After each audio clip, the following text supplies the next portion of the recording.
like to call this meeting to order. Ms. Byram, may I have a roll call, please? Miss Anderson. Here. Miss Dawson. Here. Miss Harrington. Here. Miss Quintern. Here. Mr. Rickett. Here. Madam Chair, the clerk certifies the presence of a quorum. May we stand for the Pledge of Allegiance? I pledge allegiance To the flag of the United States of America and to the republic for which it stands, one nation, under God, indivisible, with liberty and justice for all. Dr. Hornick, are there any adjustments to the agenda?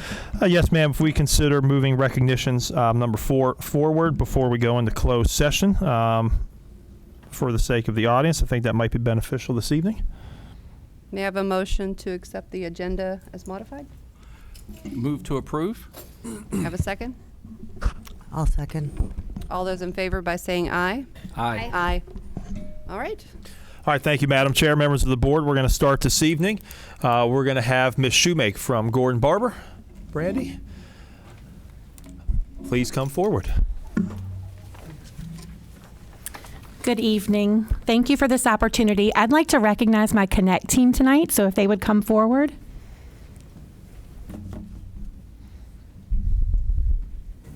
We have Miss Lauren Pack, our art teacher. Miss Michaela Paxton, our music teacher. Miss Abby Yowell, our PE teacher. Miss Emily Likens-Homan, also known as Miss LH, our librarian, and Miss Chrissy Gibson, our technology teacher. It is my honor to recognize this group tonight. They're a very special group in our building, and I want to share with you something that they pulled off and we together worked on about several weeks ago. GBES invited students, parents, and family to join us for an event at Gordon Barber known as the GBES Connect Showcase. Our hallways were filled with excitement as our Bulldogs entered eagerly to show off their Connect creations to family members. Miss Pack, our art teacher, spent countless hours, days, weeks, probably months, creating and ensuring that every student at GBES had a piece of artwork on formal display. In our new edition, there were tables with white, beautiful covers lined with them, and formal artwork by each and every one of our students on display. In our new edition, there were also gallery walks for families to be able to view their students' artwork and also purchase at a very small price. Miss Pack had decorated our breezeway with hanging art pieces that the students had created, beautifully painted fabrics and paper designs. In Miss Yow's gym, which was turned into an art gallery, there were more tables of artwork and standing displays, creating another opportunity for families to view their students' creativity and talent. From work done with claymation and stop motion video in our technology class with Miss Gibson, clay figures and props were set up along the art tables with QR codes for families to scan and see the entire student-created videos come to life. On large TVs in the breezeway and main lobby, student stop-motion videos including music, titles, and credits were being played for our families to view. Miss LH worked tirelessly, even coming in on a day off, an unscheduled day off, to help set up our spring book fair and make sure it was on display in the library, ready for families to stop in throughout the night. Our singing Bulldogs put on a beautiful performance in the gym at 6 p.m. under the direction of our music teacher, Miss Michaela Paxton. This event brought hundreds, and I'm not exaggerating, hundreds of people into our building to admire and recognize the talents of our students who became artists, singers, readers, and animators. This type of event would not have been possible without the weeks and months of advanced planning and coordination that had to take place amongst this entire Connect staff. They worked together seamlessly to ensure students were well rehearsed, projects were given adequate time to be completed. They altered Connect schedules when needed to give students extra time and support in project completion. They supported one another with sharing spaces like turning our gym into an art gallery and a performance venue. Students traveled to library on gym days, gym on music days, technology on art days, and so on. Whatever it took to ensure that every student was represented that night. I'm so appreciative and honored to work alongside this Connect team who consistently work together to provide meaningful Connect experiences to our students and who work to ensure that our families have an opportunity to be involved in that as well. If it weren't for Miss Pack and our holidays around the world, Miss Yao currently working on our field day, Miss LH who runs our announcements each and every morning, even when I'm running in at the last minute to join my part, Miss Gibson who has probably packed and popped 900 bags of popcorn this year, and Miss Paxton and her singing bulldogs and her musicals that she's put on. Because of them, they connect our students to our GBES community, and I'm very thankful and grateful to them.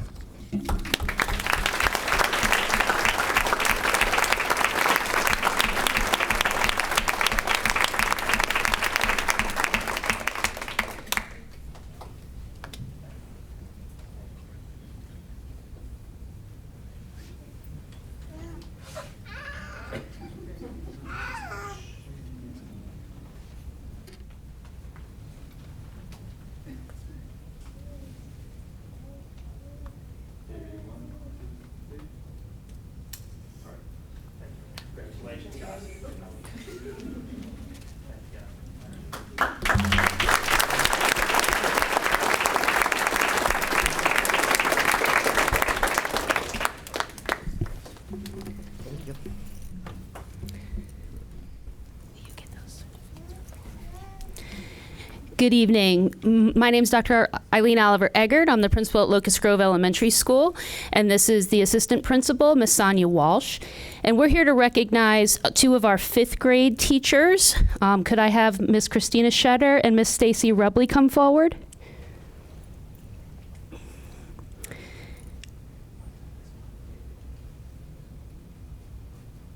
So, while Sonia and I make up the school leadership team, there's definitely a lot of leaders that are in the role of teachers throughout the buildings, and these two are two of the key teacher leaders in our school. In these days of teacher shortages, one of my fifth grade teams has had an interim teacher and a few different long-term substitutes on the team. And these two teachers have been leaders, mentors, and cheerleaders for our inexperienced folks who have had to come into the role of fifth grade teachers. They have been able to lesson plan and support and mentor these new teachers so that the instruction was seamless for our fifth grade students who were on the team. Without these two and their support and their veteran leadership, the instruction would not have been as high quality as it was for our fifth graders. So these two were critical in the success of the instruction for our fifth grade on the team. These two also are lead teachers. Miss Shetter is our science lead, and Miss Rubley is our language arts lead. And so they have leadership roles beyond their grade level, leading the curriculum for the entire school in those content areas. We couldn't be more thankful for the leadership and guidance and positivity that these two bring Locust Grove Elementary. And so we thank you from the bottom of our hearts for your leadership and positivity and support in holding the grade level and your content together. So thank you so much.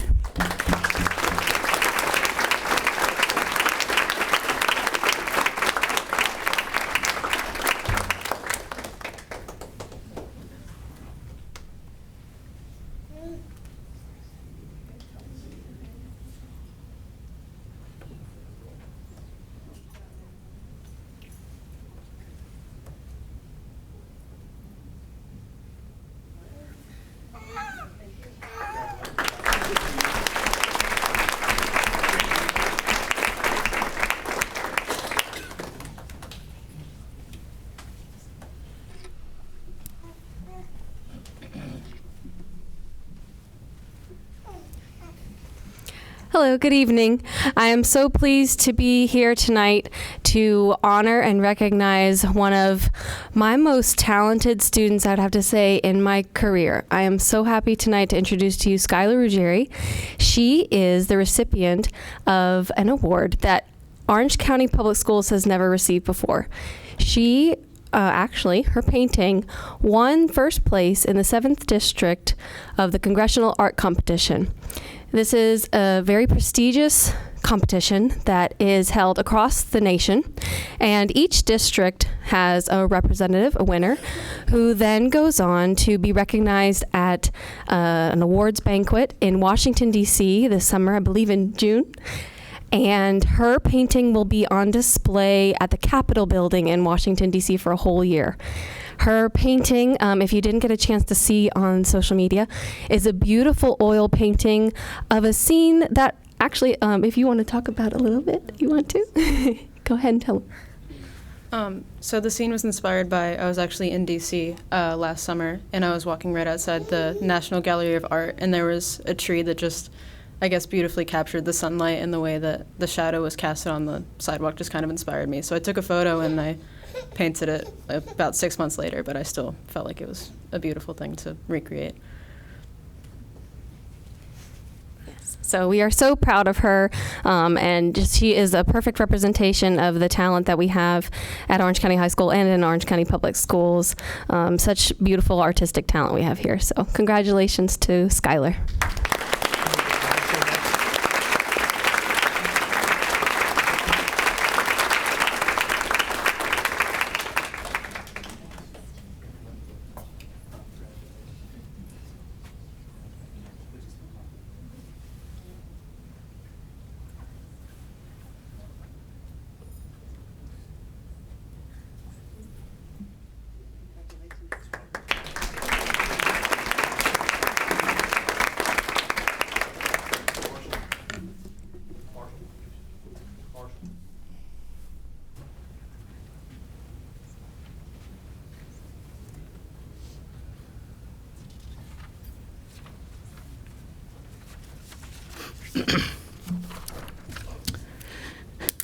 Thank you, Dr. Hornick.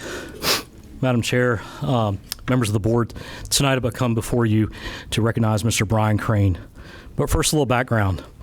When I joined the team here at OCPS in August of 2020, Brian was doing an awesome job as our custodial supply manager. However, when the work was done, times were slow, Brian began to assist the previous electrician that was on staff here in facilities. Together, they completed many electrical repairs and upgrades throughout our facilities.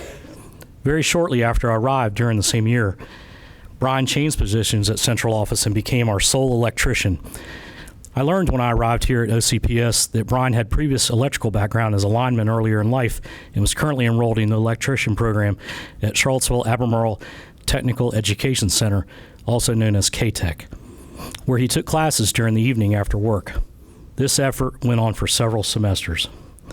Well, after 4 years of hard work, I bring before you Mr. Brian Crane, Master Electrician. The value of having such an asset in-house saves OCPS thousands of dollars each year and provides a safe environment to our students and staff. Mr. Arnold and I cannot count enough on how many times we have utilized Brian's strength and knowledge to make solid decisions with electrical repairs and lighting upgrades to our facilities. Brian is a true Orange County with deep roots in OCPS and is a proud graduate of, what year, Brian? 95. There you go. Please join me in congratulating Brian on his great accomplishment.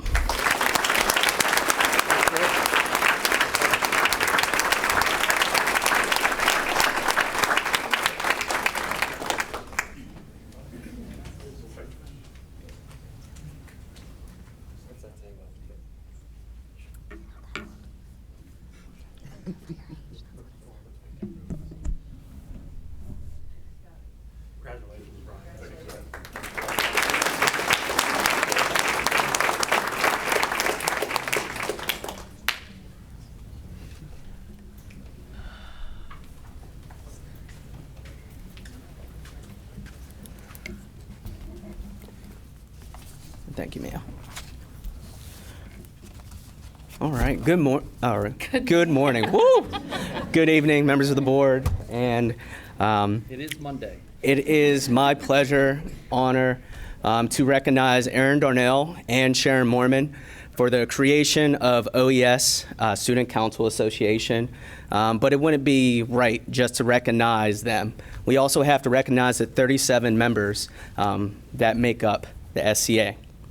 So I just want to go through some accomplishments, some fundraisers, community service projects These were the foundations for when we created this Student Council Association, and we really wanted our students to have a voice in it, but they needed someone to lead. So I asked Sharon Mormon and Aaron Dornell if they would take the lead on that, and they have gone far and above any expectations. So some of the accomplishments, the students had a voice to where they had to select their president, their vice president, their secretary, and treasurer. Ms. Darnell created a Google form where the students were able to vote on students, but then they were also able to listen to speeches just so we were able to protect some instructional time.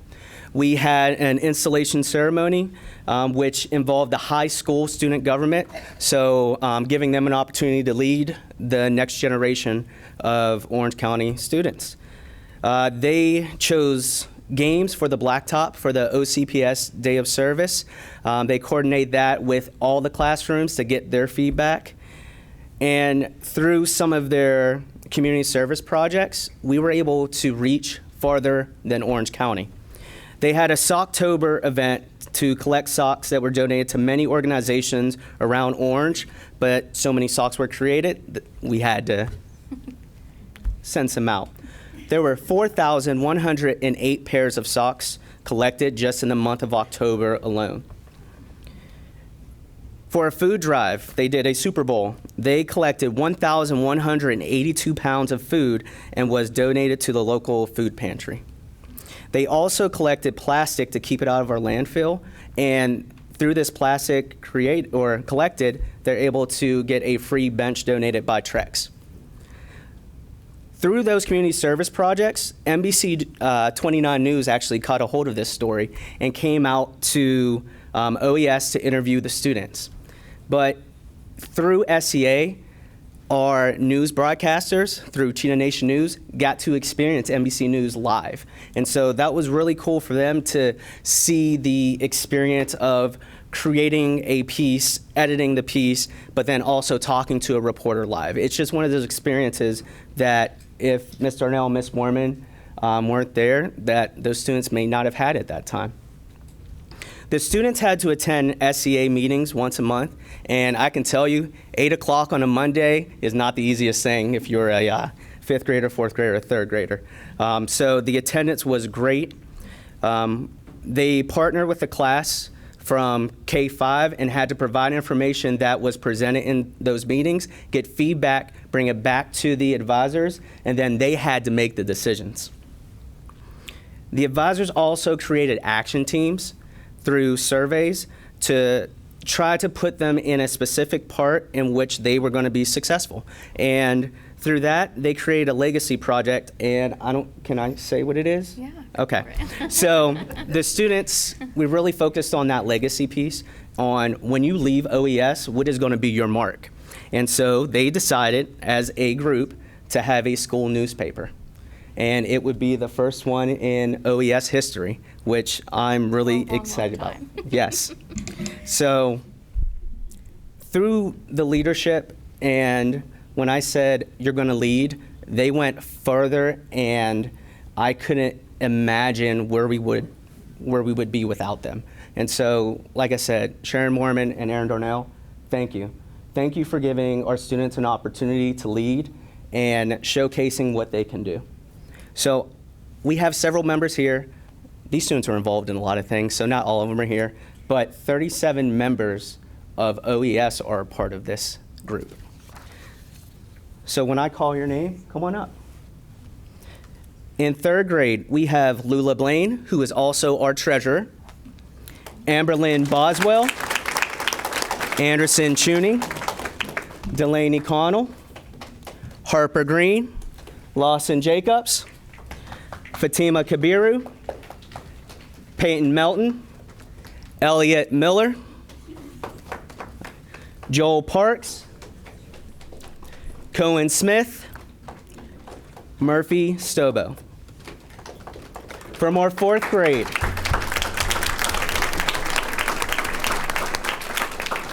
we have Ziva Busker, Grayson Carpenter, Isaac Foster, Cooper Porter, Layla Ragland, Cara Sparks, Adam Southard, Lillian Taylor, Marjorie Velasco Cortez, and those are our fourth graders. And Isaac Foster. Isaac Foster? Oh. I just didn't want to be left out. For our fifth grade, we have Sarah Grace Blaine, Declan Bosford, Isaiah Bumbry, William Cottrell, Mariana Dinkins, Colin Feldman, and along with being the fifth grade, he is also the vice president of the Student Council Association. Alex Herndon, Levi Hoover, Landon Jacobs, Bristol Lohr, who is our secretary, Benjamin Lavelle, Scarlett Manchi, Owen Mullen, Harmony Taylor, Maddie Van Horn, and our president and leader of Student Council Association, Natalie Williams.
And then just run right into it. Okay.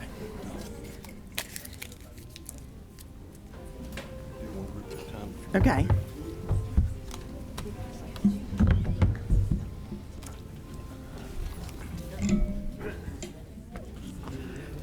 Good evening, and thank you so much for this opportunity to recognize a great group of students. So we have another Orange County first.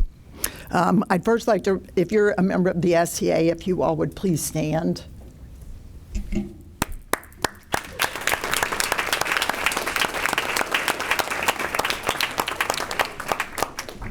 This year, Orange County High School was the Region 4 representative school for the Virginia Student Councils Association.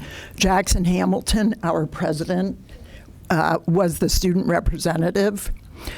We were able to host a workshop at James Madison's Montpelier. I would also like to recognize Sarah Wiles, who is our second vice president. If you guys could come forward when I call your name. Yeah. I'd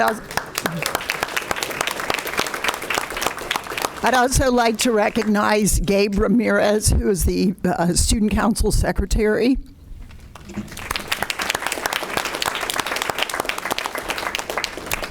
Sam Rosia is the Senior Class President.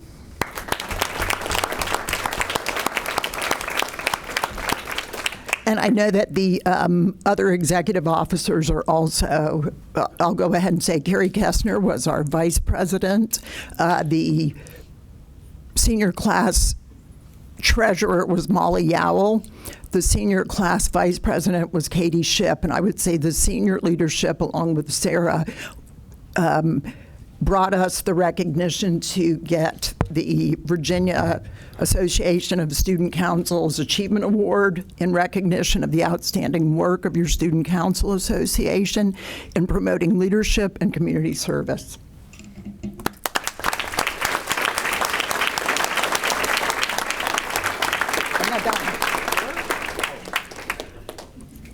So the Student Council also, I'm very proud to say we were so thrilled to go to OES, but I'd like to give the next award.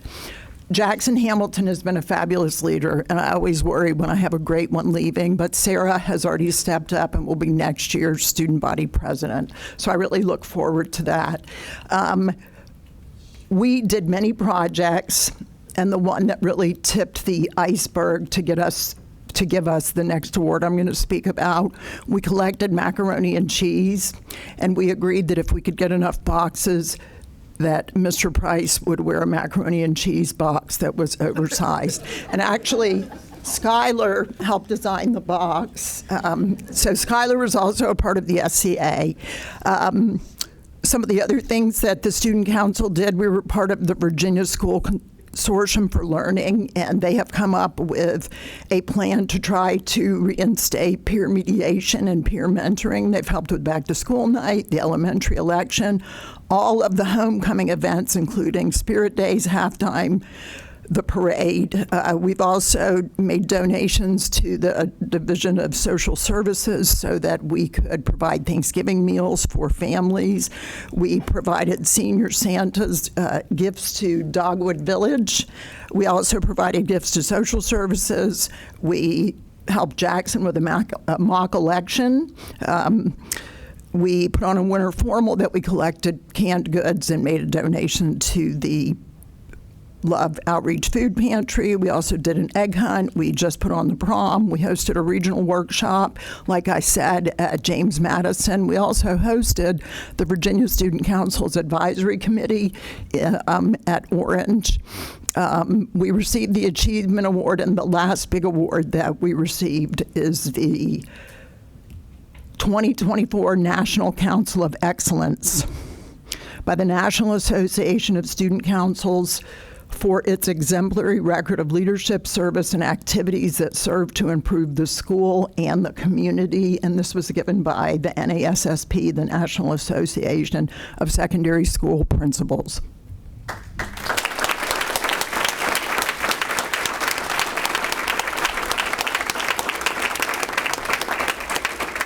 And if any of the rest of you guys are SCA members, come on up.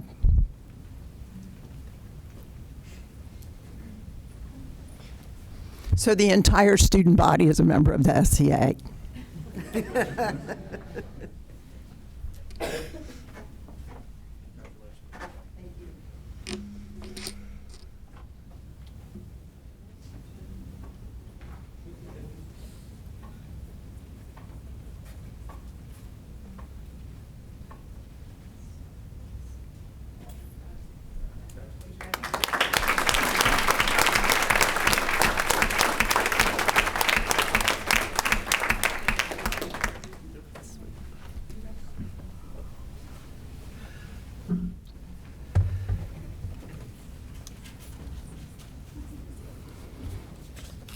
All right, so the next group of people, and it's going to seem overwhelming, and we usually are overwhelmed. We just survived a weekend of that. The Technology Student Association is every one of these students is taking a technology and engineering class. And again, they're not all here tonight. So the first group is the aerial drone competition group. And last semester, I wrote a grant. NASA actually funded it, and we received 6 drones, and all but 2 were destroyed. So then I had to quickly buy another drone, and I took this group of students, and I will call their names. Alexander Williams, if you guys could come forward, please. Tessa Smith, Robert Driscoll, Cole Callahan, Jacob Mills, Kyle Lyon, Cooper Rosia, Gabriel Ramirez, Vince Anderson, Christopher Chavez, DJ Snyder, Deacon Barfield, Sam Barfield, and Janelle Bowles. Hayden Irby going up as well.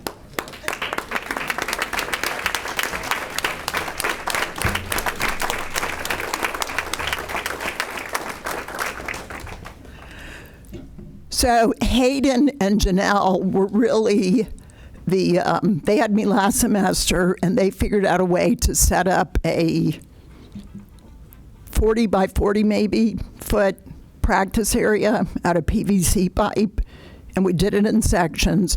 They practiced in the robotics class certain parts of these 3 missions. The first one was a piloting mission where they had to knock balls off of pillars. The second part was a team mission. They were teamed up with another drone. And then the last part was autonomous, and actually Jacob and Vince wrote a lot of the autonomous programming.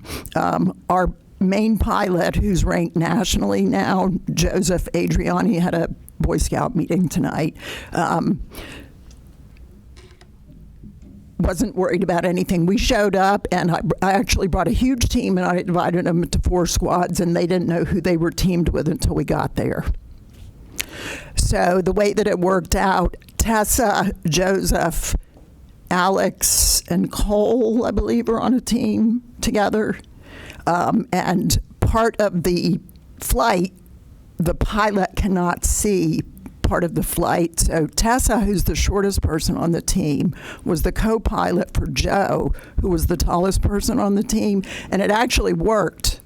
So we would not separate them. They, the mission was called Full Eclipse, coincidentally, and that group of students ended up as a team. Some of you have heard this story before. Alex is our electrician.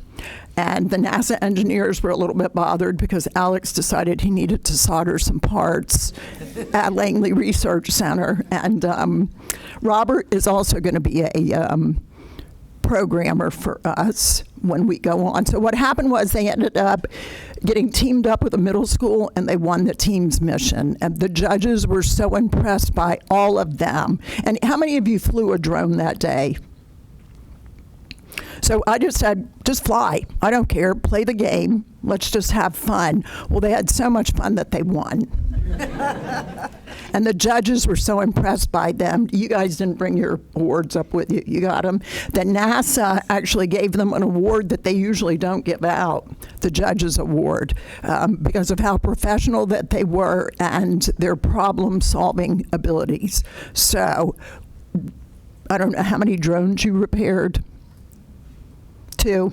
Okay. So I would like to congratulate them because not only did they receive the Judges Award, they will be traveling to Fairmont State University graduation weekend, so the seniors aren't going, to compete in the Northeast Regionals. So Orange County High School, first ever aerial drone team.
I'm also going to mention there's a picture of John L. The governor went to Langley the day before the competition, and every team that was entering was given the opportunity to submit a web question. We couldn't travel that day. They picked John L.'s question.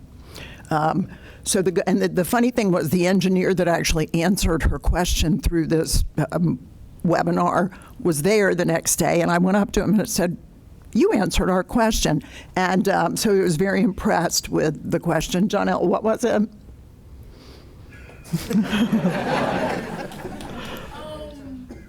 How drones be effective on Mars? Yeah. And of course, if you ask an aerospace engineer, a PhD, that question, you're going to get a long answer. So I never realized that the governor had an engineering degree until that time, and he actually flew a drone, and we weren't very impressed.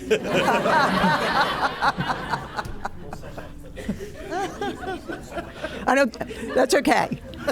He'll remember it. So the next thing that the same group of students, and they're different, I'll call them back up if you participated in this particular event, was the Regional Technology Student Association competition at Thomas Jefferson High School for Science and Technology. Unfortunately, Orange County and Student Council is in the northern region for superintendents, and we're in the northern region for Technology Student Association. So our first big competitor is the #1 school in the country for technology and engineering. But we always do very well. So at this time, let me call forward Vince Anderson. He participated in a manufacturing prototype and systems control. Hayden Irby, who participated and got 11th place in architectural CAD architecture.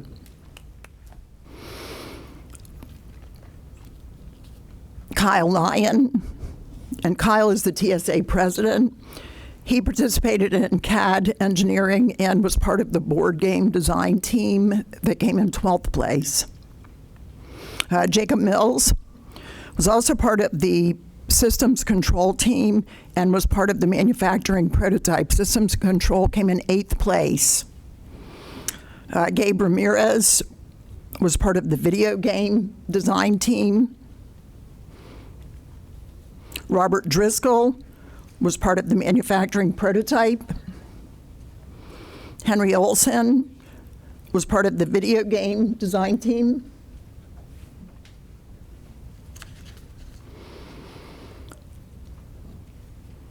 And Alexander Williams let me also say that Gabe, Alex, and Kyle are our officers. Gabe's the secretary, Alex is the vice president. Alex participated in systems control. Students that aren't here that also participated, we entered music production, which it's interesting to see what the judges said. But anyway, these were people that all placed in the top 20. Did I leave anybody out? So top 20 at the TSA regional competition at Thomas Jefferson School for Science and Technology. And I do want to add this. Well, I'll wait till the end because we have another group.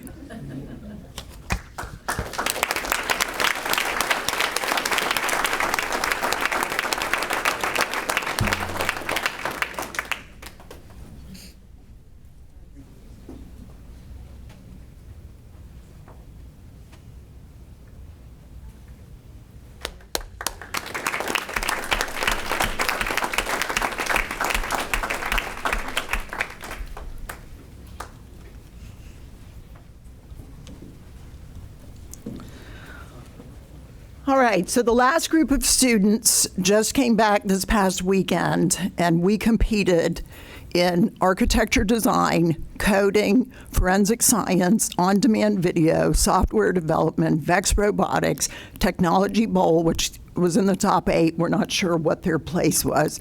The defending state champion, who was the state champion this year, did defeat them in round 2. And then the drone challenge team placed 3rd, which is very tough. And so I've included a picture of the cage there, and then the group of students. So when I call your name, if you could please come forward. Joe, again, the drone pilot, is not here. Janelle Bowles, Jackson Hamilton, Hayden Irby, Kyle Lyon, Jacob Mills, Henry Olson, Chandler Poppy, Gabe Ramirez, and Alexander Williams.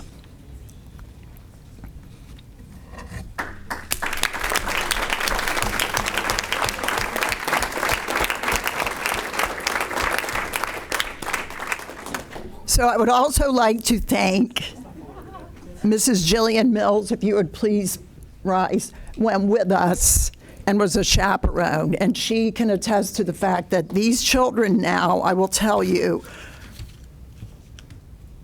were there competing in multiple events. Joe had drones and Vex, Janelle drone and on-demand video. Jackson, even though he was on the technology bowl, he went over the rubrics that everybody had to follow for every single competition. Let me see the rubric.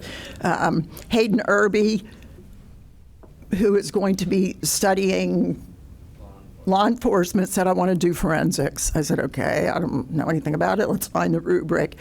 He and Chandler had to take a test.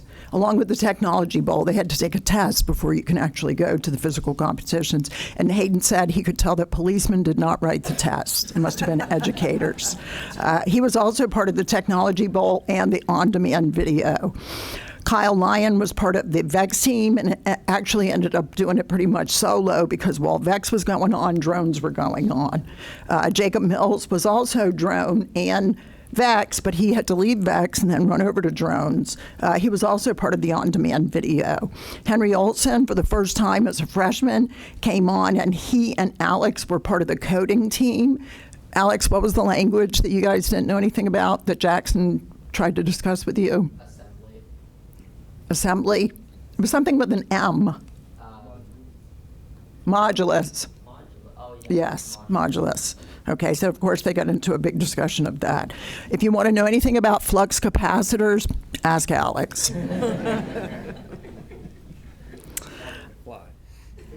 Apparently, there was a big discussion on the way home about flux capacitors. It was big. I heard it. Okay. All right, so that's going to bring me back to Alex again because Henry and Alex were part of software development, but and I'm sure Alex's poor mother about had a heart attack. Alex ordered stuff from China that had to get delivered to Reagan, that had to be whatever that courier company is, drove it to his house. His father jumped on the motorcycle. Mr. Jamerson waited for him at the high school, drove it to Hampton so that we could compete in software development. Alex thought he needed to build the hardware. So, but we're very fortunate that we have Alex because when the drone motors broke, we had to rip the drones apart, and who do you think soldered the motors back to the boards? Alex. So I was afraid we were going to catch a fire. Alex and I went outside on the sidewalk. It started raining, so then I said, okay, your bathroom has a stone sink. I'll go in there with you. We'll turn on the exhaust fan. They were able to compete. The drones did crash multiple times. Okay, but so Gabe was also on drones, VEX, and on-demand video.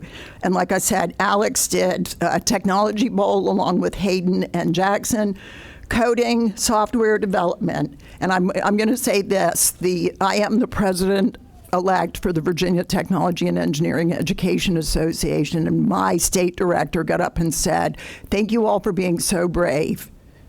And here we are, Orange County High School, competing against Maggie Walker, Thomas Jefferson School of Science and Technology, Advanced Technology Center in Virginia Beach. And I'm going to tell you a story, and I think parents need to hear this. There was a mother sitting beside me, and her daughter's teacher actually went to college with my husband and I. And I said, oh, where does your daughter go to school? And she said, advanced technology. So long story short, she said, I hope she places in the top 10. She's been working on this architectural project since October. And at that center, they go pretty much all day long.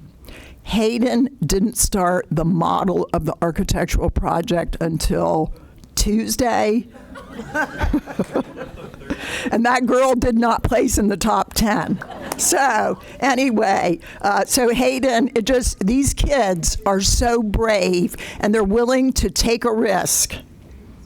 I want to thank parents for pushing them. And I'm going to tell you, they're all leaders. And thank you, parents, because a leader is nothing without its roots. And you all have really, when they get upset, I was so upset. And Jackson, of course, wasn't happy about Technology Bowl, but you learned from that.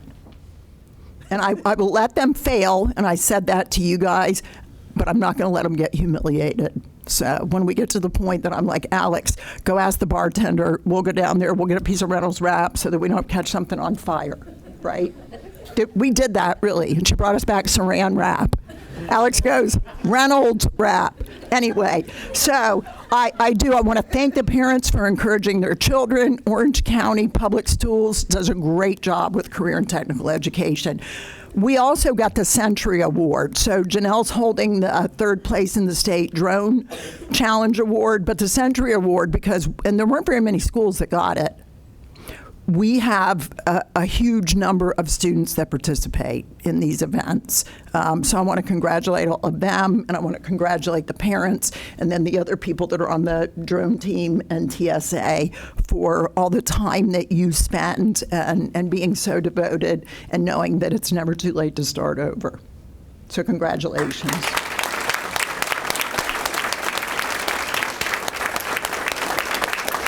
So they did qualify to go to nationals in Orlando to represent Virginia.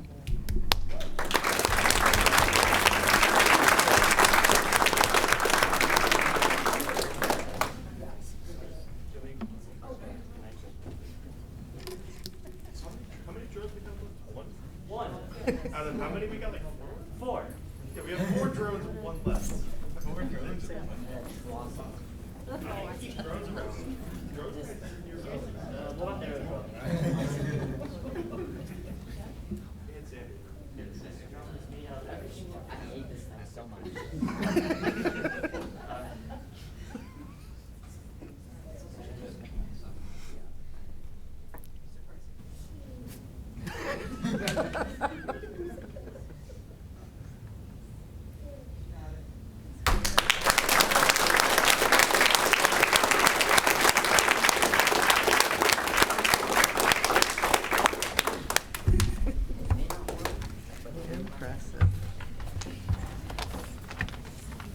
Anyone see Ms. Jackson? Okay. Board, if y'all can indulge me for just a minute, there's one more person I think we need to recognize here. I've been very fortunate as a first-year principal to be able to work alongside a professional like Lori Jamerson. And I just want to give you all a quick overview of what I've seen this year and some of the accomplishments she's done. You know, let's start most recent, an amazing prom that this lady single-handedly organized, put together, recruited, and pulled off for our students, which was an amazing event. You heard about the winter formal. Well, she forewent the opportunity to raise money for her clubs so that she could her clubs could collect food for our local food bank because they were having a shortage of macaroni and cheese. And so that was another thing. And this year, Ms. Jamerson has been recognized by a few things, and I'd like to call your attention to some of the honors and recognition Ms. Jamerson has received this year. She received the Orange County Educational Lifetime Contribution Award from the Educational Foundation. She was the Orange County Christmas Parade Grand Marshal this year, the Virginia Student Council Advisor of the Year, the Garvis Huff Award for Outstanding Youth Advocate, Virginia Technological and Engineering Education Association President-elect, and this is a 3-year term, and the Virginia Association for Career and Technical Education Executive Board Member. Board members, I'm really proud to be to work alongside such a professional as Lori Jamerson, and I just wanted to stand up here and tell y'all how happy I am to be able to have that honor, and Orange County is very fortunate to have someone of her caliber working with our students. Thank you, Ms. Jamerson.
Thank you, Madam Chair, members of the board, Ms. J, students, all of our recipients, congratulations.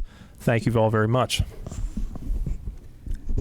Thank you all. Again, wonderful presentation tonight. Board members, do you have anything you'd like to say? Real quick, where's Ms. Shoemake? Wonderful job, terrific teachers. I'm inspired, absolutely inspired. When we see you and some of the other principals that come present, bring these young people, and the commitment that they have to the students of Orange County Public Schools, it's all inspiring. I was not aware that we were a county that is so art related, so that's wonderful. Ms. Ruggieri, wow, what an unbelievable honor. What building is it hanging in? The U.S. Capitol. The U.S. Capitol. I know your mother is quite proud. Quite proud. And Miss J, where's Miss J? Yeah. Wow. Thanks for, I'll just ditto what Mr. Price said. Thanks for, you are developing the leaders for business and industry for tomorrow. And I thank you for that. And every person in Orange County needs to know that you do that, and you keep Mike busy as well, so that's a good thing. I think Jack said it all, but I also want to highlight Dr. Hornick for bringing this initiative back to Orange County. This is an amazing opportunity to be able to see what the students and staff are both doing, and it really brings what we do to life. So it's great to see the inner workings of what's going on in Orange County Public Schools. And I'll just say ditto too. And it's impressive. It's a joyful event tonight to hear all of these wonderful things that are happening, and I appreciate it so much. And I'd like to see the macaroni and cheese box, Mr. Price. You should have worn that tonight. Okay. It's on the national website. That's fantastic. Yeah. Well, thank you all. Thank you so much. Closed session certification. Madam Chair, Oh, sorry. could I request a 5-minute recess to allow those who Oh, wish to sure. exit Yes, to exit? absolutely. Well, we'll have 5-minute recess.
I'd like to call this meeting back to order. Sorry for the slight delay.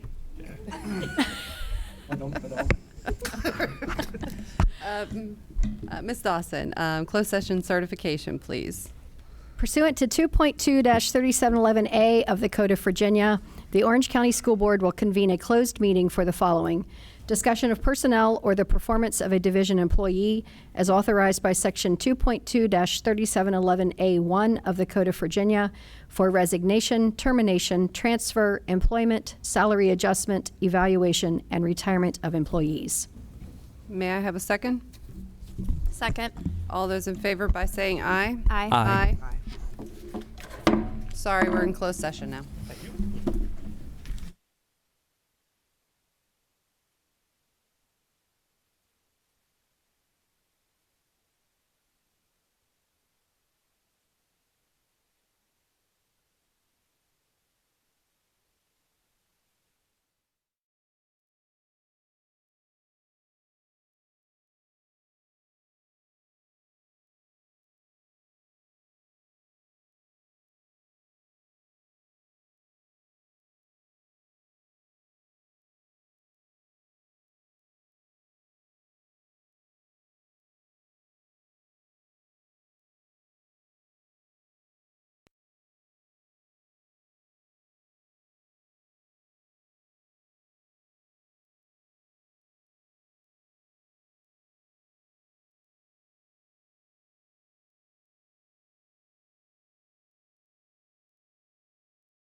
I'd like to call this meeting back to order. Ms. Dawson, may I have closed session certification, please?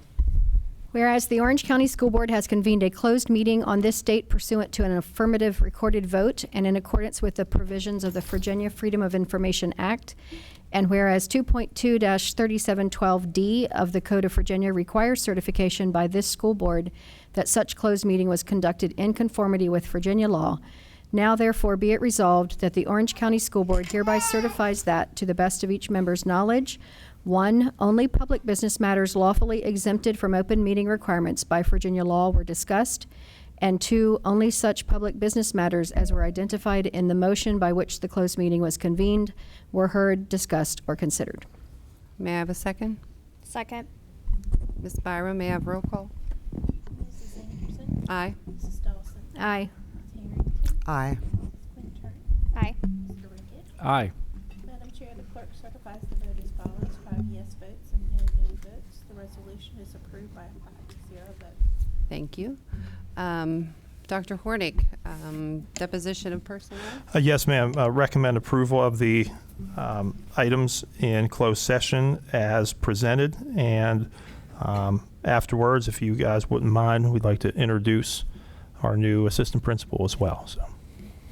Ms. Dawson? Have a Motion that we recommend approval of the personnel agenda to include retirement, resignation, employment, and transfer of staff, and certified and classified staff renewals.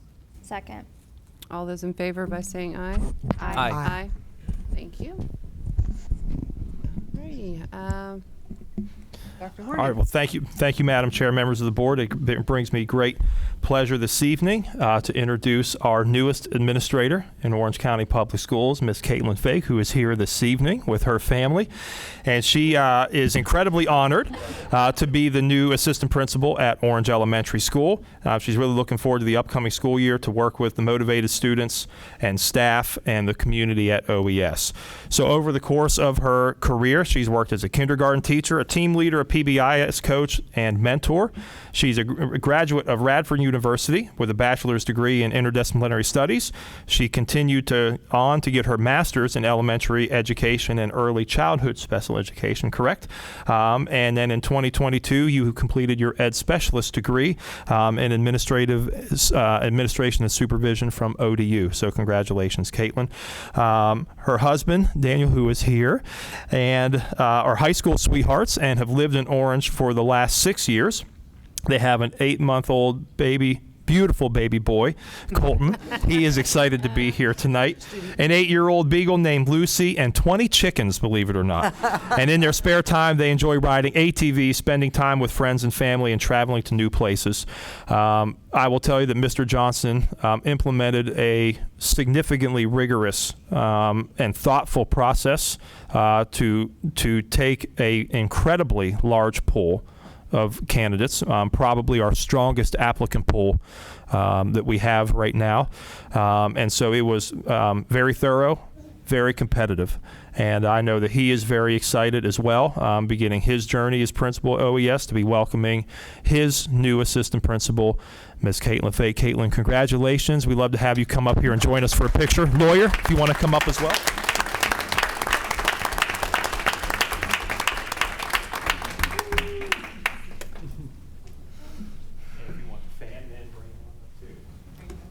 Oh, yeah. I know.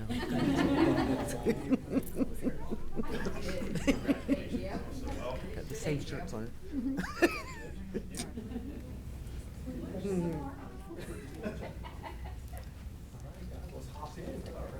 Where are you on?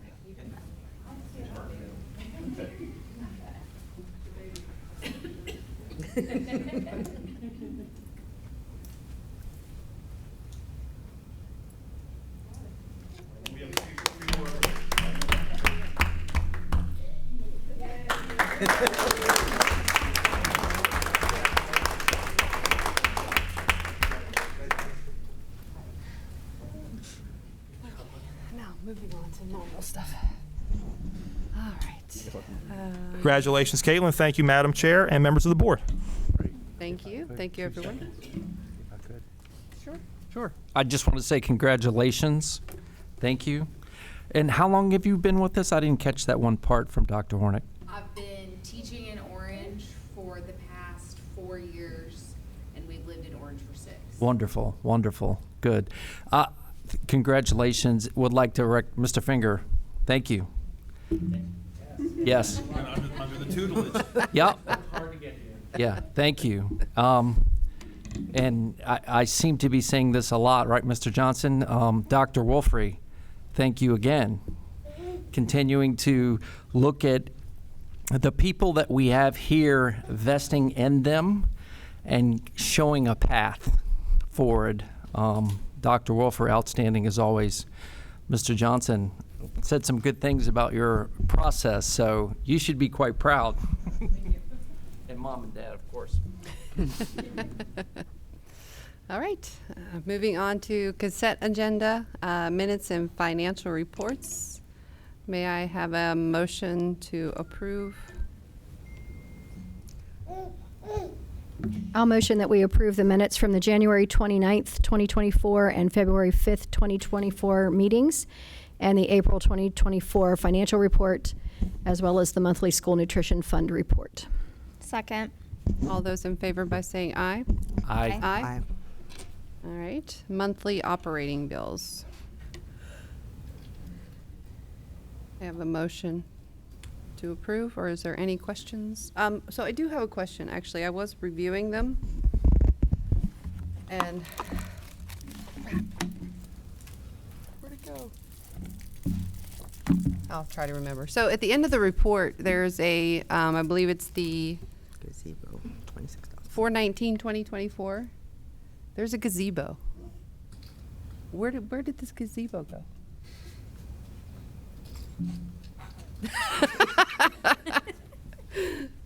It was exactly the last item listed on the report, and Here comes Doug. it's a $26,471.20, and it says Amish Country Gazebos LLC. That is actually a metal roofed outdoor structure for which we received a grant. Okay, So that is cool. entirely grant funded. And as a matter of fact, I don't want to get into too much detail, but we are planning to install it up at the upper fields of Prospect Heights. Oh, This is our outdoor. I'm sorry, I was getting stuck on the name. This is our outdoor learning facility, as well as the modular restrooms that you all work through from the ESSER They go funding. together as part of the same grant. I The gotcha. difference Okay. being that the restroom was over $100,000 required board approval. Gotcha. Yeah. But they're both no, covered by the I was grant. just curious because it said gazebo, and Yeah. I was, where did we put it? Because I wanted to see it. That's all. Okay. Thank you, Doug. Thanks Thank for you. asking. Sorry. Madam Chair, I move to approve the April 2024 operating bills in the amount of $6,616,468.56. You have a second? I'll second. All those in favor by saying aye. Aye. Aye. Aye. All right. So we have recognitions out of the way. On to public comment. Ms. Byram, do we have anybody? Yes, we have 6 people signed up. Okay. I would like to open public comment, please. All right, I'll call them up 2 at a time. We've got Donovan Upchurch and Henry Olson.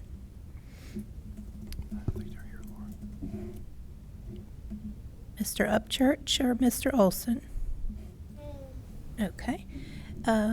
Next would be Jackson Hamilton and Laura Daniel.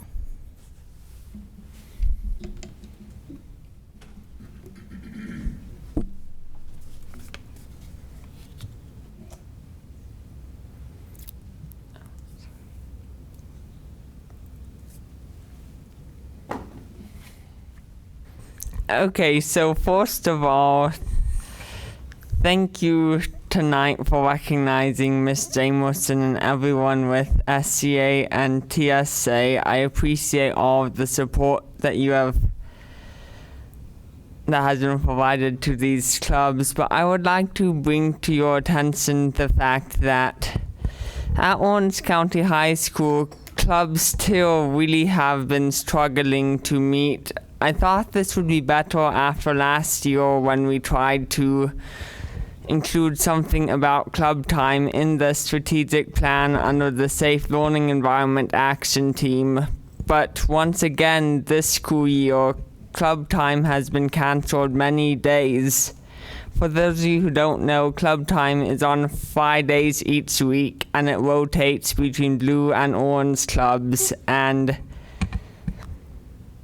last school year, it was cancelled many days for unknown reasons. And this school year, it's been cancelled, I would estimate, about half of the possible days, primarily because teachers have been unable, because the principal has been unable to find coverage for teachers. And so while this is an understandable issue, it is problematic that club time keeps getting cancelled because there are so many clubs like SCA and TSA that have trouble getting new members, like students who aren't already involved, to join and get involved with their activities, especially when they're involved in so much else outside of school. And so having club time be held as infrequently as it is really makes it difficult for these and other clubs like National Honor Society to actually meet and to plan their activities. And so I was talking with Ms. Jamerson about this, and she suggested that having club time on Wednesdays would actually be better because there are generally less teachers out on Wednesday, and Fridays are actually the days with the most teachers out, usually without subs. And so if club days were on Wednesdays instead, they likely would be able to be cancelled less often because there will be more coverage. And we also discussed that it would be better, if possible, to have them on Wednesdays and to extend the time to be an hour instead of half an hour by slightly trimming the time for other classes on Wednesdays, just because half an hour once a week is really not enough time for many of these clubs to meet. Thank you.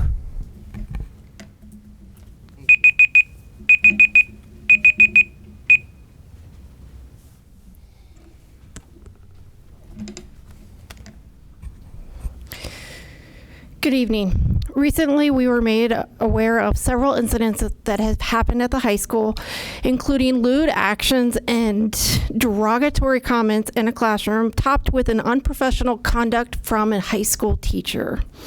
Not only did it disturb me as a parent, it was deeply disheartening to hear as a human, especially the lack of appropriate immediate response from the school administration, and ultimately this school board. I have since heard that these issues have been addressed to some parties immediately involved, but this school board needs to realize that there is a very real problem here in our schools. And it doesn't matter how many good things that happen and that we do, if we always, if we don't address these bad things we're always going to be as good as our bad parts. So we need to work better. Which leads me to the next thing or two. Ms. Quintern and Ms. Anderson sat there and told the public that the school board members would not address the public during school board meetings and during public comment, but yet and directed the public to email the school board members and that you guys would respond by email. It's been over a month and I still have not gotten a response from any of you. Instead of focusing on the things that we should be focusing on, such as supporting our students and supporting our staff members, you guys are sitting up there arguing over stupid things and wasting our time. One of the things that you guys could be focusing on is one of your legacy teachers that is getting ready to retire had a simple request when Dr. Hornick started here. And that was to get a kiln in each of the school systems so that our teachers are not driving our kids' art projects from the elementary schools to either the high school or to the middle school to get them cooked so that they wouldn't be destroyed. He estimated at that time it would cost about $5,000 and that he had already raised maybe half close to half. I don't know if you remember Dr. Horgan, but close to at least half. He's contributed some of this, and yet you guys still have not supported this. I hope that the school board finds it in themselves to focus on what they should be doing. Address our problems. Derogatory terms are disheartening and damaging to our students. It doesn't matter how many good programs we have. If we don't give the students what they need and the staff what we need, it doesn't matter, again, how many good programs that we have. I will continuously stand up here and beg you guys, support these students, support the staff, support the schools. Thank you.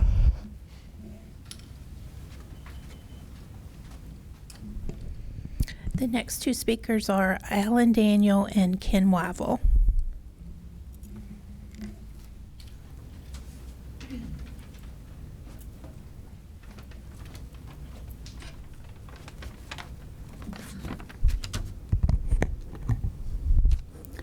Dr. Hornick and school board members, I wanted to come in front of you today this evening to voice some concerns that I have on a few issues.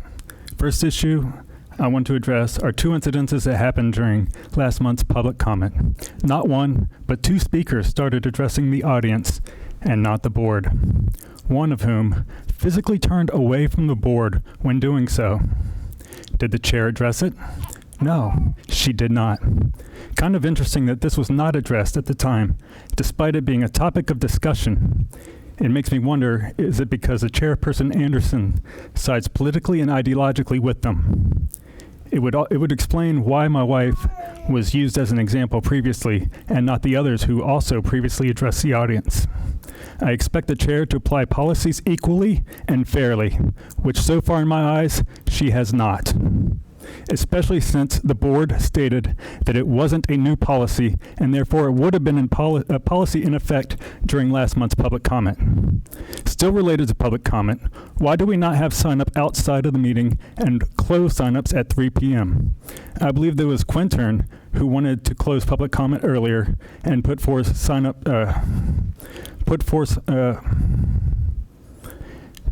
closing at 3 p.m., but all other boards and OC that I'm aware of allow citizens to sign up on paper before the meeting. Quintern sought to move to the meeting to 7 p.m. to be more accessible to the public, but ironically, public comment was moved to close, sign-up was moved to close at 3 p.m., which makes public comment less accessible. It never made sense to me outside of the realm of silencing voices, and yes, I have previously been turned away from public comment because of this policy as I worked too late and missed the cutoff. In my public comment last month, I spoke about the board needing to focus on issues that actually matter, such as truancy, racism, and etc. Since then, OCHS has had a white teacher use the N-word in a meeting. The same teacher also appears to lack the ability to control their classroom as a phase, just so everyone knows, hoes ain't the S word, has been written on the board. If I said that actual word, Anderson might quick kick me out of this meeting. In addition to this, the same teacher didn't stop students from simulating raping each other. And a video surfaced of someone telling someone to go rape Brian. The teacher does nothing. And apparently, when a student stated that they felt uncomfortable and wanted to leave, the teacher refused to let the student leave. What is going on? I hope this is the reason why you had closed session at the beginning of the meeting to deal with this, whatever this is. I am curious why the teacher doesn't discipline this behavior. Am I expected to trust the school board with my son when they're in high school, when this is what I hear and see? If a student does what they are supposed to and tells a teacher that they are uncomfortable because of something happening in the classroom and asks to leave, why would the teacher not send them to guidance?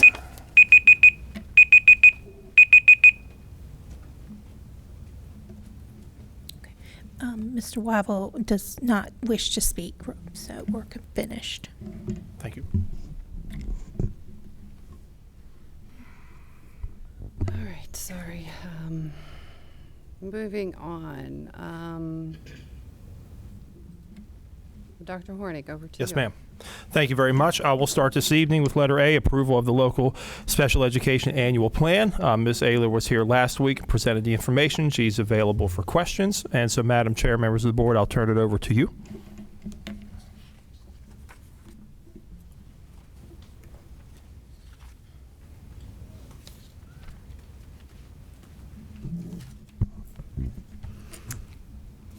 I'm happy to answer any questions about the annual plan. We all good? Any questions? Questions? Have a motion to approve? Move to approve the local special education annual plan as presented under the provisions of IDEIA. Second. All those in favor by saying aye? Aye. Aye. Thank you. Thank Great you. job as always. Thank you. Thank you, Susan. Next, I will bring forward Mr. Hill. And I believe B and C both fall under you, correct, Greg? We have the surplus property as well as the approval of CDW, if I remember correctly, for Yes. Chromebooks. I move to approve the recommendation to declare the technology equipment as surplus property for disposal. Second.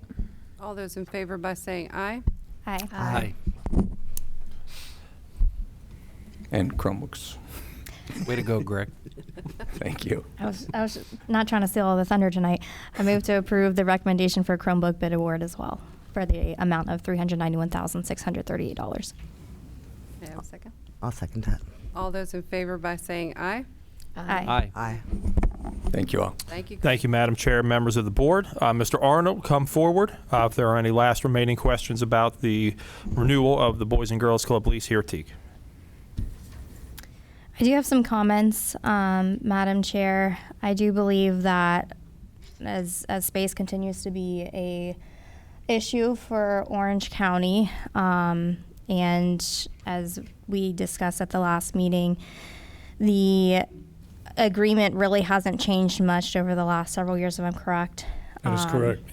And so I think moving forward, I believe it probably will be the intention of the board tonight to approve the lease agreement renewal, but I think this is something that we need to seriously consider moving forward. I think that there's a lot of space here that could be used more efficiently at the Teak building in particular.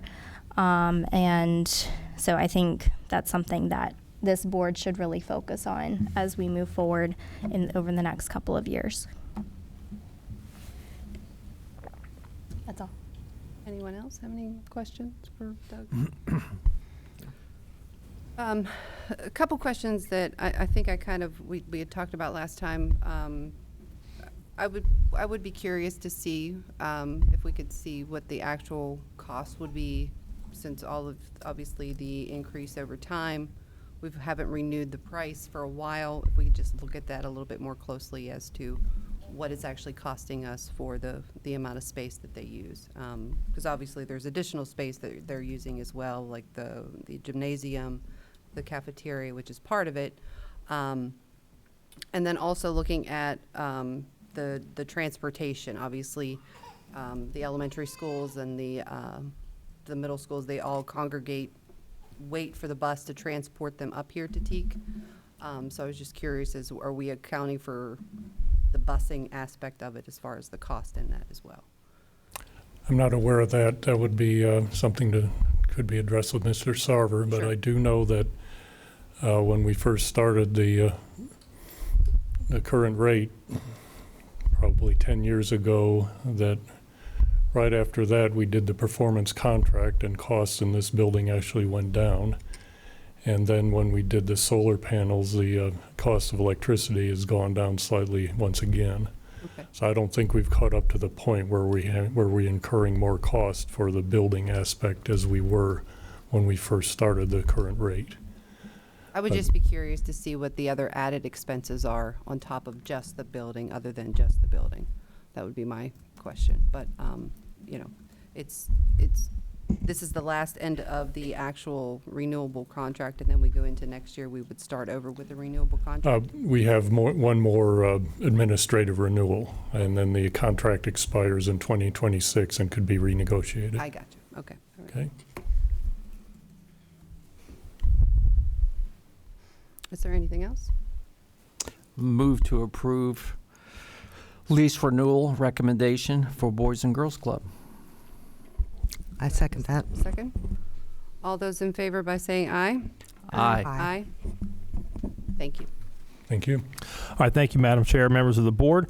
Next, Renee, Dr. Honaker was here last week. She wasn't able to be with us this evening, but seeking your approval for Orange County Public Schools to continue to participate in the Regional Migrant Education Program. As stated last week, this is free of cost, and it's a good service to have should we ever have students that fit this category that we need services for. Move to approve Albemarle Regional Migrant Education Program membership. Second. All those in favor by saying aye? Aye. Thank you. Thank you very much. Next, Judy, if you'd like to come forward. Last week, Dr. Wolfrey brought forward a recommendation to go with Amplify CKLA for our textbook adoption for K-5. And I believe, yes, you have some additional pricing information that you said last week, so I know that you wanted to present that to the board. So, Judy, I'll turn it over to you. Thank you. This evening, we're seeking approval to move forward with a contract with Amplify CKLA. Again, this is an approximate cost because the cost will vary depending on the number of classrooms that we may have in a given year over the next 6-year term of the contract, as well as the number of students that we could have at each grade level. So there would be some variance from year to year. But this is an approximate breakdown so that you can see how those funds would be distributed. The teacher materials include everything that's needed for a classroom kit, including manipulatives at grades K2, and the student materials are consumable at each grade because there's a very big writing portion. The students can respond to the text in their materials. The trade books apply to grades K2. The other grades, the texts are included in the consumables. Again, professional development is provided, particularly in this first year, and then to new teachers each year, and then a progress monitoring tool within the program for our students. Madam Chair, I move to approve the purchase of the Amplify Core Knowledge K-5 textbooks and training as presented. May I have a second? Second. All those in favor by saying aye? Aye. Congratulations. Thank you. Thank you. Thank you for your support and So involvement. excited about this. Yay. We are too. Thank you. Thank you, Judy. Appreciate it. Thank you, Madam Chair, members of the board. Next, Ms. Quintern and I essentially brought forward last week revised operating agreement for the Academy of Technology and Innovation, and we're seeking approval or potentially any additional thoughts this week. So, Madam Chair, I'll turn it over to you, or maybe to Ms. Quintern. I do have one edit. It's more so grammatical than anything else.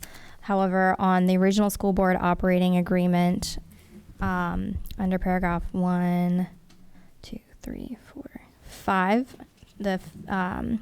whereas the parties desire to come together as the regional school board to perform administrative supervision. It's on page 1. It's the second full paragraph from the bottom. Right there. So that last "and" does not fit because all of the rest of the paragraphs are stricken. So the "and" doesn't really make sense. It would just move into "now therefore." So my request would be for approval with a modification of striking through that last "and." Good find. So, Madam Chair, that is my motion. Anybody else have any questions or changes they would like to see made? I'll second that motion with the amendment. All right. Motion's on the table, correct? Yes, ma'am. Okay. And we have a second. So all those in favor by saying aye? Aye. Aye. Madam Chair, I also move to approve the proposed college laboratory partnership agreement as presented. All right. May I have a second? Second. All those in favor by saying aye? Aye. Aye. Thank you. Thank you, Madam Chair, members of the board. Judy, if you'd like to come back forward. We have our Title I Elementary School Literacy Implementation Support Grant. I'll turn it over to you. Thank you. We're very excited tonight to share with you a very unique opportunity for our Title I schools to participate, to compete for a grant across the state. Only 20 schools will be selected for this. All 4 of our Title I schools have prepared applications pending your approval, of course. The grant supports training through the National Institute for Excellence in Teaching And the goal of the grant is to help schools implement their new literacy program. So the $50,000 that each school would receive, each school that's chosen, would support everything required for the training, as well as stipends for teachers to be trained once teams return back. So each school would have a 5-member team that would travel for 2-day training out to Arizona. And when they come back, they would train at least 20 members of their staff and what they've learned in terms of how to collaboratively plan lessons around their new materials and then be able to follow student data and make adjustments in their instruction. So this is really a unique opportunity. All of our schools would like to participate as long as the board is in favor of the application. Anyone have any questions? When will we know whether we are chosen? We are hoping by the end of May that we would know. Thank you. We do have confirmation that all of our grants have been received. So pending board approval for those, we can let them know, and we'll let you know if we're chosen. Thank you very much. Thank you. Anyone would like to have a motion? Move to approve Title I Elementary School Literacy Implementation Support Grant. Second. All those in favor by saying aye. Aye. Aye. Thank you. Thank you. All right, thank you, Madam Chair, members of the board. Finally, this evening, Gary and I will provide an update to you all. And we are adjusting to 2 funding realities. One is the difference in the local contribution versus the approved school board budget. And I'd also like to remind the board that we are still awaiting a state budget. The governor is reconvening the General Assembly on May the 13th, and they have set a date, hopefully, to pass a state budget on May the 15th. That adds a extra layer of concern for us. We believe that we will not see the level of funding that we would hope to see from the state, so we believe there will have to be likely additional cuts. However, this evening, we really do need to get working on getting contracts out to our staff. Folks want to know that they have work for next year, and certainly we need them. And so we have a difference in the operating fund, as you all are aware, of $581,178, a difference in the capital fund of $100,000 to total $681,178. So I am here this evening along with Gary to present what we believe are the least of the evils, so to speak. Anytime you have to cut, it is never what you want to do. So in order to find $581,178 within the operating budget, trying to leave as many building positions in place that we need. You can see the proposed cuts and the cost. I am hoping that the state budget isn't massively detrimental, because it is possible that we might have to look at more potential building substitutes, and that is not something we want to do. It might be something we might have to do, unfortunately. However, this is our recommendation to bring forward at this time, and we believe that this is overall the least direct impact to staffing and support at our buildings. It leaves our instructional assistants in place. It leaves our student support coaches in place. It leaves our teaching positions that we need in many areas in place, and a host of other topics, but those are the primary staffing. Is there anything else, Gary, that I might be missing? Assistant principal. Assistant principal at Locust Grove Middle. The ability to provide an extra 1% pay raise to our teachers. The ability to withstand the cost of health insurance increases, so we do not have to pass those along to our employees as well. And so it's never exciting to bring this forward. However, we do have some new realities. And so, Madam Chair, members of the board, and thank you, Ms. Harrington and Ms. Anderson, for coming to meet with Gary and I earlier in the week, last week. And so I'm here to answer any potential questions but this is our recommendation coming forward. Questions, anyone? I guess I'll kick this one off. So I had some questions about, I know I had reached out to both of you about what the typical ask has been and what's been approved over the last decade. And so this does seem somewhat on par for the course as historical records show. I did receive some information that actually from Mr. Voorhees, seeking clarification on what they thought was appropriate for our budget. So aside from reducing $100,000 from the requested $500,000 for their wastewater repairs in Locust Grove and Head Start building demolition at Gordon Barber Elementary School, they had said that they thought this request was estimated higher than necessary. So that's something that I'm planning on sharing with you guys. I don't know that I'm ready to vote on this budget tonight. I believe we got and I know this has been hard work, but we got this Sunday, I believe.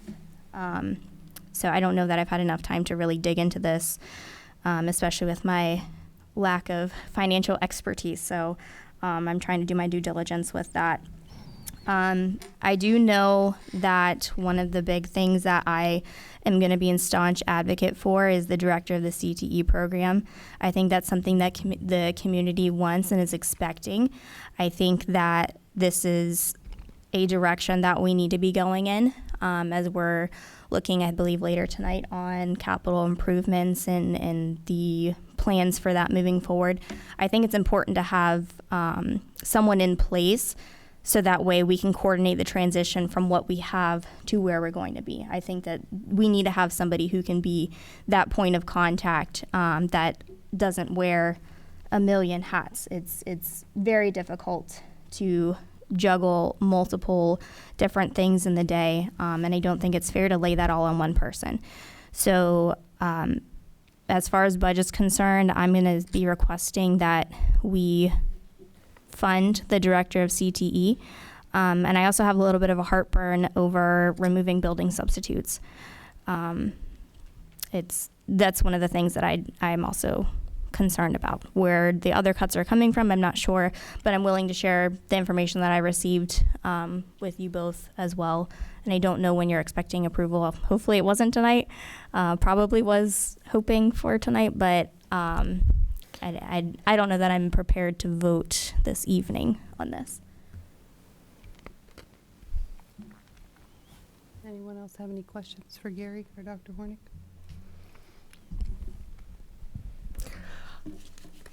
I appreciate the information and the time and the effort that the superintendent has taken, and the executive director of finance, operations, and everything Close else. enough, yeah. Okay, thank That you. To do analysis and to do their best to ensure that the cuts that are required to be made based on the county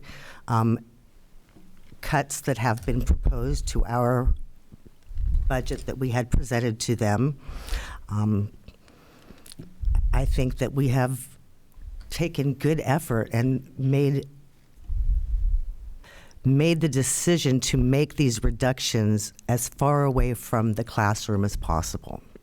And I think that most people would prefer to do that if possible.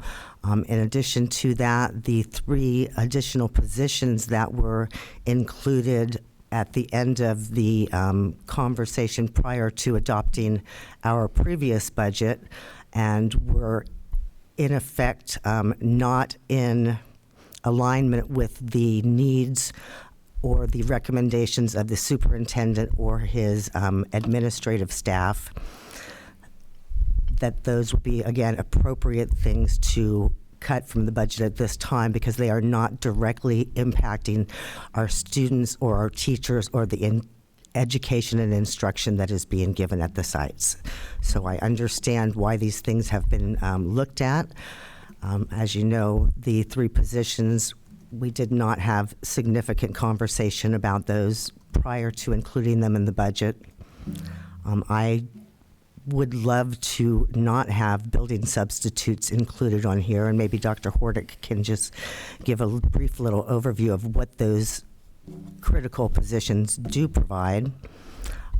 But I am definitely ready to support the recommendation of the superintendent and adopt this evening. Yes, I would add, to me, the building substitutes is the greatest grief, because I know what that means to our regular teachers when they don't have a building sub to call on, and they end up getting called for during planning time and not having that time. The director of CTE, I really do believe is an important position. However, I'm not willing to hold up the budget for that position. I do think that all of us agree it's an important position, and that maybe it's just the timing of it needs to be different. And we have combed, I have too, because I'm not, Mr. Honecker, that I've asked a million questions, and finance and budget is not my thing, but I did comb through those Excel files, and I honestly don't know where else we find $581,000. And maybe the state will surprise us. That'd be great. And if they do, then these are things that we can always bring back. That's correct. That's where I stand. Yeah, I said this before when we had our conversation. I don't disagree that a director of CTE is going to be something that we're going to need in the future. I absolutely don't. I just don't, not to reiterate what Ms. Dawson said, but, maybe next year. I know one thing I'll never vote for, the heartburn for the building substitutes. We're talking about, Ms. Dawson just brought up, teacher planning and things like that. Well, we listen to the young man get up, and we're cutting your club time, correct? Mm-hmm. Yes, we're cutting your club time because we don't have substitutes, because the teacher that's supposed to be coming in, that's a direct impact. That is it right there. Mm-hmm. That's why. It's not because the teacher doesn't want to do it. This is it right here. So it's heartburn. But at the end of the day, we get 2 + 2 is 4, and we get funded what we are, and I'm ready to move forward as well. Madam Chair, I did have one additional question that I forgot to bring up. How much of the funds per year do we typically not use? Because that was also brought up previously, that we never use our full budget. So is that accurate, or? That does vary from year to year, and a lot of that has to do with unfilled positions. Again, as we've been dealing with that really since the pandemic, that's where the majority of that has come from. My understanding is we're filling at an excellent rate at this point. So hopefully that is over with. But again, also anytime you do that, if you say, we do have what we call a hiring differential built into the budget. And so what that bases on, if we have a veteran teacher leave and we hire a younger one, or if we have those unfilled positions, we already have a number for that in our budget. So if we go above and beyond that, we're essentially taking positions out of the budget. So we're betting against ourselves that we're going to fill it. So if we fill those positions, then coming the next year, we no longer would have those positions available. So I think that would be a big risk to go much further than we are now. The question that I have, if we're still obviously waiting on the state to come back. My question, would we then get a revised? Yes, there will be a revised. Yes. Well, keep in mind, so if the timeline holds and the 15th is the vote, it generally takes the Department of Ed 7 to 10 days to create the calc tool. And so if it happens on Wednesday, 7 days goes to Wednesday the 22nd, right? And if it's a few more days past that, you're talking Memorial Day weekend. So it's theoretically possible that it is super late, like Tuesday after Memorial Day, when we could be receiving a calc tool. And unfortunately, that is not feasible for us. We need to get contracts out yesterday. And we want to have them back because we don't want to extend that into the summer and trying to figure out who is coming and going. So we get really put in a bind as far as, again, this is part of the difficulty with school finance with various funding streams. And in this particular instance, a state budget not being complete. So we have to use our best estimates as far as where we stand with the information available. I'll go back also to your question, Ms. Quinder, as far as money at the end of the year. So most of it, like Gary said, comes from vacancy savings and attrition savings, which we conveniently call a hiring differential. Another one comes in when our ADM goes up. You know, we bring in 40 or 50 more students than what our calc tool was based on. Now you have an increased revenue stream that you didn't build your original budget on in April or March or whatever it was. So that is another area where you get sometimes an increase in funding that you did not base your original budget on, because you're working on your best estimate of what the average daily membership is as of March 30th generally, and September 30th. March 31st and September 30th. Yeah. And another one is sales tax. I mean, especially during the pandemic, everybody thought, okay, everything is going to crash. And, you know, so they adjusted the sales tax way down, the state did, and it turned out we got substantially more in sales tax. And you know, there's a lot of moving parts, and, you know, so it's difficult. I hope I guess I hope I'm not out of line, Dr. What we're really, I think, trying to do here is to show where we're at now. And there's no positions that are currently filled would be affected.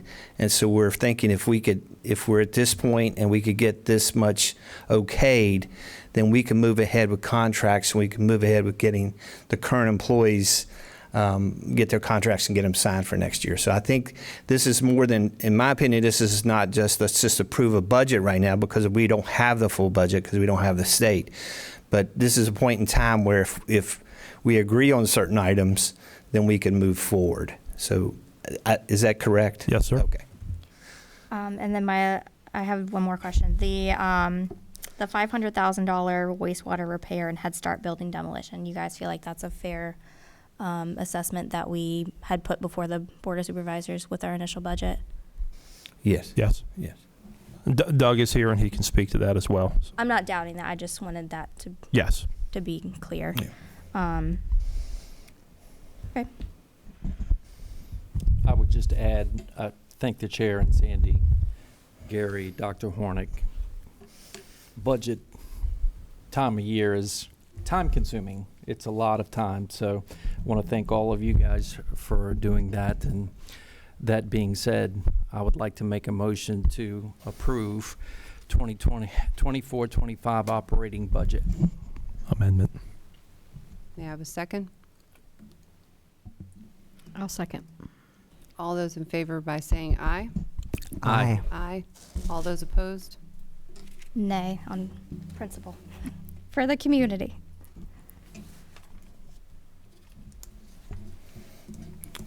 Thank you. Thank you, Gary. Thank you, Madam Chair, members of the board. Thank you. And as stated previously, one thing we do not like to do is bring forward recommendations and seek approval. But this one is a little bit unique because of the timing of when we received the bids back. We were anticipating a week earlier, and I believe if I'm correct, Doug, some of the vendors said they needed more time in order to get their information to us for this particular topic. So I will let you take it from here regarding the Gordon Barber roof replacement. Thank you, Dr. Hornick, and you're exactly right. The original bid date was the previous Friday, and all but maybe one of the contractors requested more time. It was a fairly complicated bid where we were looking for, if possible, a metal roof to go on the main section of the building at Gordon Barber. Fortunately, the architect designed an alternate, a fallback position where if the metal roof either exceeded our budget or if we did not receive any bids on the metal roof, that we would have a price for replacement of the existing EPDM rubber roof with a comparable material. And that indeed did happen. We received no bids on the metal roof, but we received 4 bids on the rubber roof. The lowest bid of the 4 was Whitley Service Roofing and Sheet Metal Company out of Charlottesville, and they had a bid in the amount of $533,109.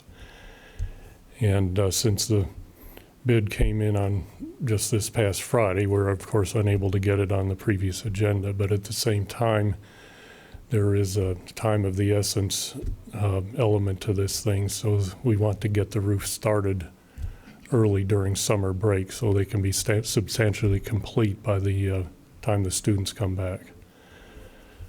So, I've got a explanation here about all the leaks we've had. I won't go into that, it's getting late, but the roof is in dire need of being replaced, and we're happy to be able to replace it with the EPDM. I would also point out that the EPDM material will have a 25-year warranty and therefore will match our solar panels that we put on there. So we do request the approval this evening if possible. Any questions or comments from the board? My question, you kind of answered it a little bit. So we have solar panels already on that roof? No. But the new roof will enable us to put solar panels on there and have the roof be covered by the same warranty. Okay. So as the we metal have roof, what warranty would we have on that one? That would also have had a 25-year. Okay. So you're comfortable with the replacement of this? I am. Okay. Dr. Hornick? Yes, sir. Yep. I guess my question is, have we got any idea why they wouldn't quote or bid on a metal roof and preferred the I suspect, EPDM? and I've had a little bit of feedback on that the two factors were, one, meeting the schedule. We had acknowledged that there would be no way they would finish the roof during the summer, but our hope was that they would be able to at least put the trusses on and the heavy structure during that time period. And they may have thought that was difficult. And I also believe that the cost, due to the complexity of the roof, the cost probably ended up higher than what was known to be the budget for the project. So there was additional structural work that needed to be complete with the metal roof versus Yes, it putting the required trusses, so we would have a pitched roof. Gotcha. Okay.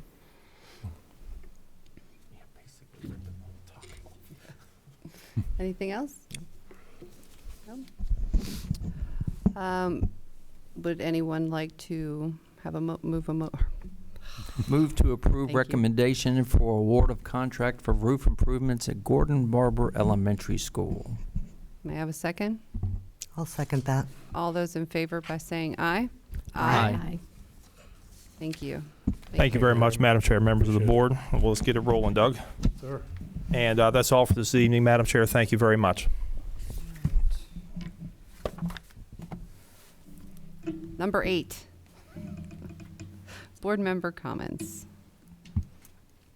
there any comments or questions to finish off the night? If I could go, if that would be all right. Your time. Okay, ready to go.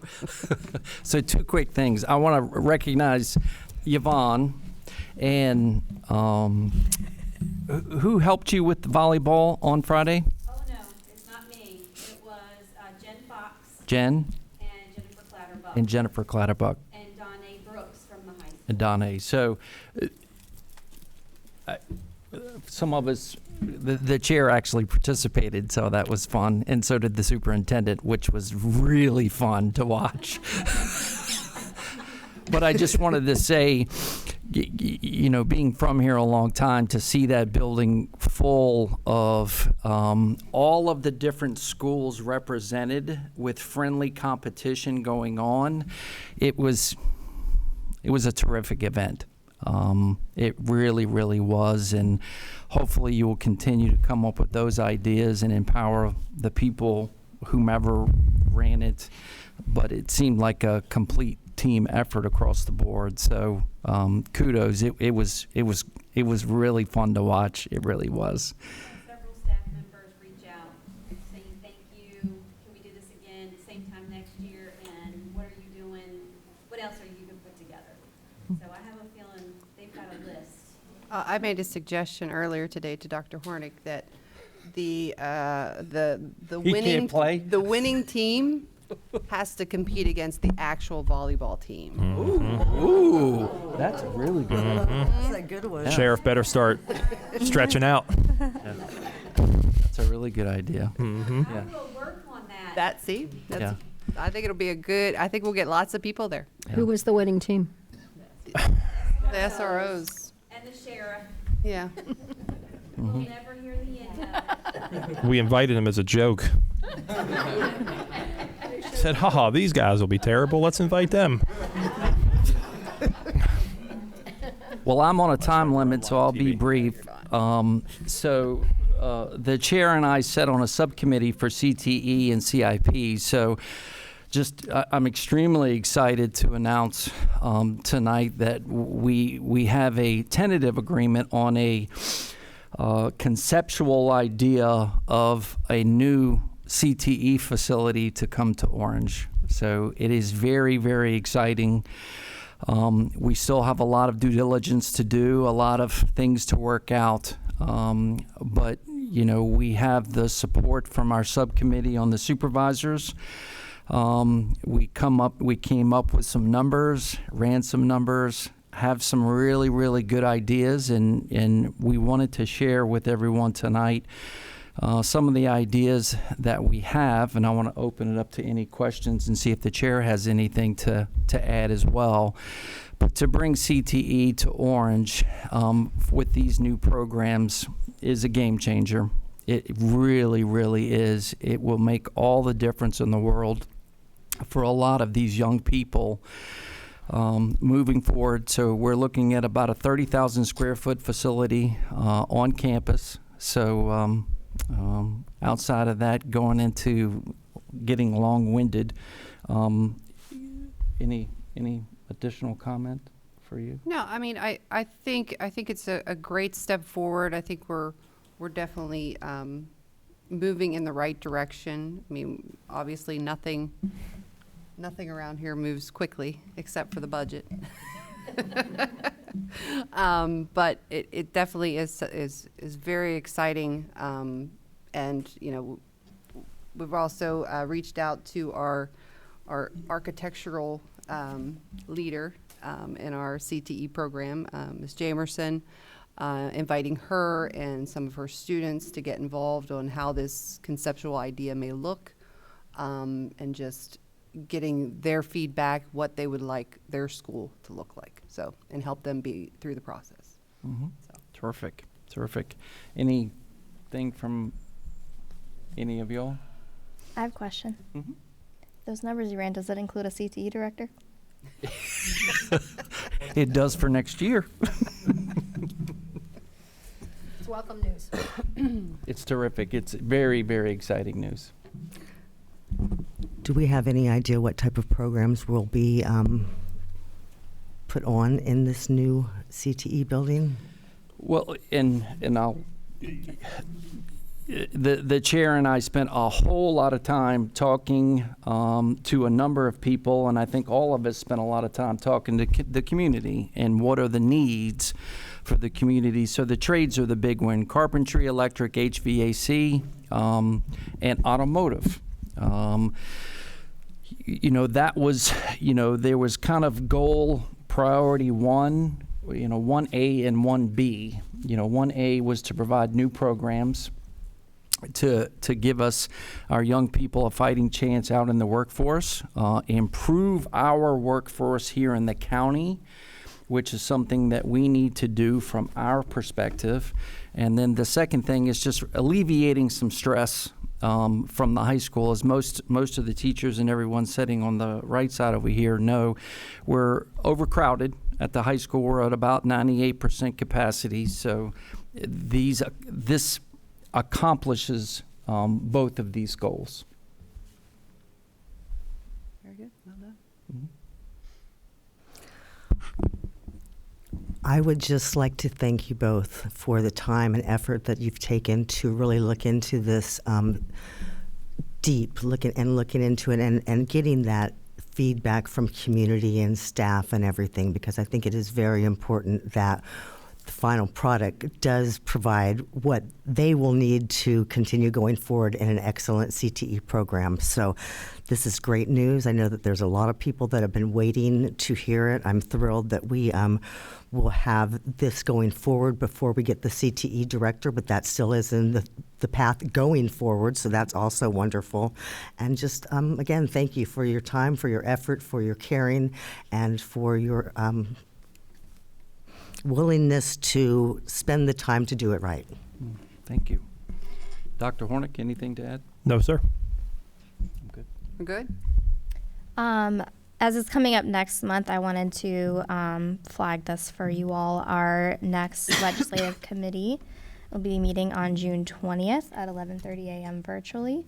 It's been great so far, at least in my opinion. Sandy and Dr. Hornick, you Yes, can ma'am. feel free to disagree or agree. Nope. I don't know if you have gotten a chance to speak about representatives from the county, or if not, if you wouldn't mind reaching out. Yes, ma'am, I will. And then I wanted to address a couple of things about public comment. I'll be brief. And I want to say, moving forward, I'm going to use my best judgment to call points of order when I see an issue. I feel like I'd try to do that, but I'm not perfect, and no one is. So I want to make that clear. But I also I forgot until it was actually brought up in public comment tonight. With the newly passed notes, I thought we were going to be reading something before public comment. So if we could make sure to do that. And then since it's been brought up in 2 different meetings now, as far as email requests, I do read all of the emails that come through. But typically I only, because there are usually a number of them, but I do reply when there's a direct question or when I can assist something in particular. But an email that I received on April 1st, since it's come up twice, it was more of a statement, and in my opinion, than anything else. So that's why no reply was submitted. But just wanted to clear that up. But I do my best to try to communicate with anyone who reaches out. So please continue to do so. And that's all. And thank you. And I apologize that I did not read it. And I think maybe because everything was It's brand new, so. switched around tonight, it wasn't on my top priority, unfortunately. But yes, I will make sure that it is read at the next meeting. Any other thing else? We're good? May I just briefly? I would like to just mention, in regards, kind of the same subject that you're talking about, Chelsea, of public complaints, parent complaints, other things that are either sent to individual board or the board as a whole. I do not think we have a designated person that will respond. We've discussed being able to respond for those things that are within our own divisions, or excuse me, our own districts. I do believe that we also are in agreement that whoever takes the time to write something deserves to have at least a response and a recognition of that. So I know that I will do my best to respond to emails, even if they don't necessarily come from my division. What I won't do is engage on social media. So if parents, community members, anyone have a complaint, please send us the email, bring it to our attention so that we can look into it. Those things that maybe have not been responded to, I also want to just acknowledge and hopefully help you to feel a little bit more at ease. When I see an issue that potentially is a concern, staffing concern, or other type of on-campus concern, always touch base with Dr. Hornick to make sure that the appropriate actions, research, and feedback are being taken care of at his level. These are things that we do not directly provide a final answer to, but we do want to make sure that we feel comfortable and are assured that these things are not just being ignored. Know that when those concerns are brought up to us, whether it's here in public comment, whether it's a letter, regardless of what that is, they are looked at, they are researched, and sometimes we just are not able to provide you a specific answer relative to actions that are taken. Thank you. All right. I'm going to adjourn. Have a good night, everyone. Thank you.